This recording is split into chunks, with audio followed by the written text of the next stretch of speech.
it felt like you were paying more to feed your family or get to and from work last month, today's report on January's consumer prices proved you right.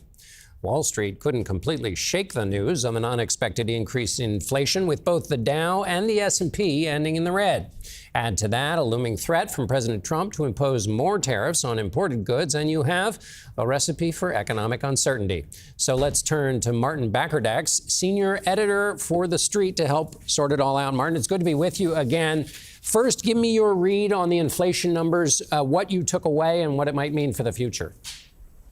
Well, it certainly was a faster than expected reading. There's no doubt about it. And I do believe it caught Wall Street on the back foot initially. When we dug into some of the numbers, it began to make sense. There's generally a reset for pricing in the month of January that tends to fade in the corresponding months afterwards. And of course, we had the old saw of rent and hospital services and auto insurance and the other things that were driving prices up. But again, you mentioned the tariffs and that uncertainty. And this is where Wall Street is still sort of undecided. We're not sure what the trajectory is going to be and how quickly it might accelerate prices going forward.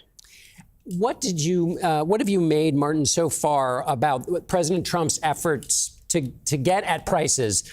We know presidents can't do much. On the other hand, it was a topic of the campaign. What do you make of his policies so far? Well, he already seems to be walking back on that pledge, doesn't he, John? Because he said this, it's more difficult than you might imagine.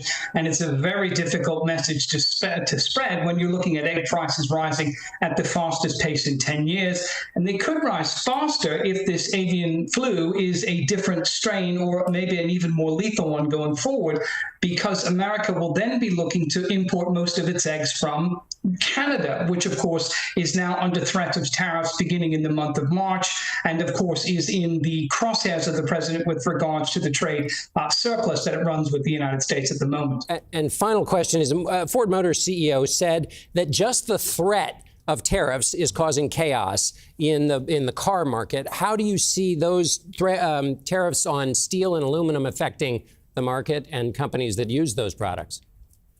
Well, we may already have seen that in the January inflation numbers, John, because you can imagine a president who has been talking about tariffs for the months into his election in November. It's not unreasonable for companies to decide to put prices up in advance of those because of the uncertainty of their timing, their length, and everything else. So we are seeing some evidence of that. And the Ford CEO was really one of the most vocal to talk about what it could do to the auto industry. Now, he did placate the president by saying that he does believe he wants to protect the auto industry, but the integration of it within the new North American Free Trade Agreement, which the president himself renegotiated in 2018, makes it very difficult to absorb those tariffs and not disrupt supply chains.